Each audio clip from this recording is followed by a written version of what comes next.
Are you holding on to something that you know you can't fix because you're afraid of what is on the other side? You're afraid of what will happen when you finally let go of that one thing that you've invested blood and sweat for weeks, months, or sometimes even years. And the longer you've invested into it, the harder it feels to break free. It's almost as if you're slaving away for a commitment you've made to someone else.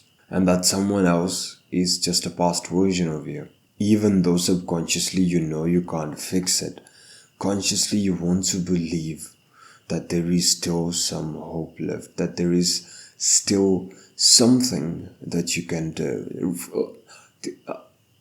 That a little bit of something that maybe change something about it. But you're just stuck in a hamster wheel. You're stuck running in circles, thinking that this one thing will fix it, maybe the other thing, this small thing would fix it, the other thing would fix it. You're just there running and running and running and not getting anywhere. And the cost of living a life like that is the desperation, is the time lost. You spend all this time desperately trying to do something. At the end of the week, at the end of the month, you question yourself, where did I lose all that time? And what's even crazy is that because you're emotional about this thing, now you've taken it personally, you've taken it emotionally, you're doing it desperately. You don't usually take the smartest approach. You don't become the most productive person there is. And the amount of effort in terms of energy, in terms of time you put in, will give you much less proportionate results. And you're stuck there for as long as you hold on to it. As long as you don't let go, you're stuck in that low productivity, less result area. And what happens when you don't get results for your actions? You beat yourself up, you feel bad, you do less of the good habits, you start getting into a burnout, a rut. And I have to assume that you already understand that chasing something that is broken beyond repair will take a toll on your mental health. Because you'll always feel like whatever you do doesn't give you the results. It's almost the same feeling as people you love hurting you. The things that you're passionate about hates you and you hate your life. And all this negative energy and desperation will seep into other areas of your life. Your relationships will be affected. People around you will see that you're being desperate. And people who are more conscious will notice that you're wasting your time, that you're being desperate for something that you should let go. It shows weakness.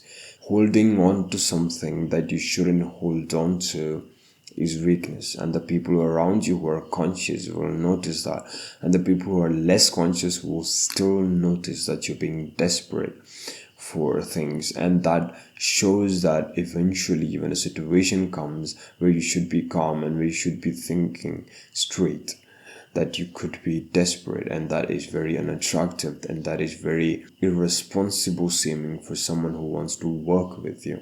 Now, even after watching this video, you'll still convince yourself that there is still hope, that it can still somehow work. But let me tell you why you're attached, why you hold on to this thing. Since you were a child, your parents, your teachers at school taught you this form of discipline in a way that you have to complete things.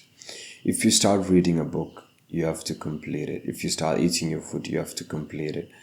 If you tell yourself that you are going to do something or that you started doing something, then you have this obligation to yourself, that you have this obligation, this ritual to the action, to yourself, to other people, to the world itself, that you will complete it.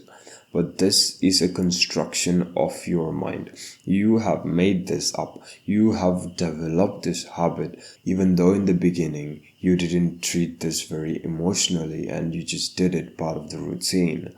But now that you've grown up and you feel like you have pressure, you have expectations from others, you feel like you have to complete everything. You have to follow that desperation of that feeling of satisfaction lies at the end of completing it. And let me tell you, the satisfaction doesn't really have to end or start at completion, but being able to be satisfied with the journey. I'm satisfied with how this video is turning out in the present, not when I upload it onto YouTube and somebody watches it. And once you're able to embrace the ambiguity, the feeling that you don't know where you are and what you're supposed to do, once you learn to be content with that, be satisfied with that, then you'll be able to let go of these things. Because the reason you're holding on, most likely, is because you're afraid you don't know what you will do once you let go of this current thing. Because then it will be a new thing, you'll be a novice in that field. You feel like you've educated yourself so much in the current field that once you get into a new one, you will feel stupid. And since you were a child, when you were in school, when you were around with friends and everything, you were criticized for being stupid. You were criticized for not knowing something that you aren't really supposed to know. I remember my parents used to make me feel bad, making fun of me in front of relatives and friends because I didn't know something that I wouldn't have known it anyways. So this conditioning comes forward, and as long as you don't notice these patterns of your mind, you won't really be able to break out of them and be free of all these constraints, these subconscious chains that constrains you and strip you of your potential. The best solution for you, and the quick one, is to just walk away right now. Because if you've been watching this video for this long, you know already what thing you're holding on to. It's finally time to make new goals, because that perfectionism and that frustration, the desperation that you hold for the previous goal will start doing permanent damage to your mind, to your productivity, to your ability to make sense of things around you. Because if you're constantly deluding yourself about the nature of things, then you'll soon stop understanding the actual nature of things. And contrary to popular belief, perseverance and not giving up are not the most important indicators of success, but their consciousness and self-awareness about where you are, how much knowledge you have, what progress you've made, how much you have to do. You may remember the quote about knowing what you don't know is more important than knowing more things. The successful people that you look up to are not only persevering and not giving up, but they're constantly conscious and self-aware about where they are, what they have to gain, what knowledge they have to gain. You might be thinking that they hold on, they persevere over things that they know won't work. The thing that indicating factor, the differentiating factor that made them successful and not you, is that they were able to understand when a thing would fail. They were able to understand it early on, and that they were able to put their effort into the right things instead of wasting their most valuable years putting into something that they know won't fix despite being desperate about it. And the real reason you can't let go is an underlying fear of failure. You've been conditioned all these years that failure is a bad thing. Even though they tell you that failure is a part of success, you are always condemned for the things that you did wrong, for the mistakes that you made, for the conscious and also unconscious mistakes. And you've grown up to avoid failures in any way. Whatever happens, I shouldn't fail, because what happens if you fail? If you fail, they see you for who you are, and the illusion breaks. You're afraid of other people seeing that you are not invincible.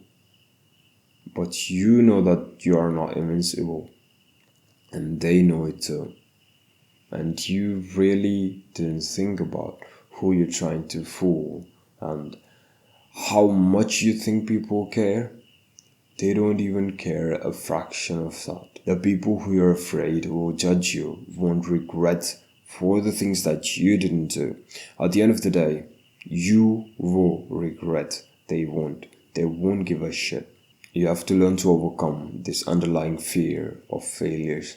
Then only you'll be able to be comfortable walking away. I would like you to believe it's never too late to make that change. It's never too late to make that mindset shift, to let go of things, to walk away from things that you don't belong with.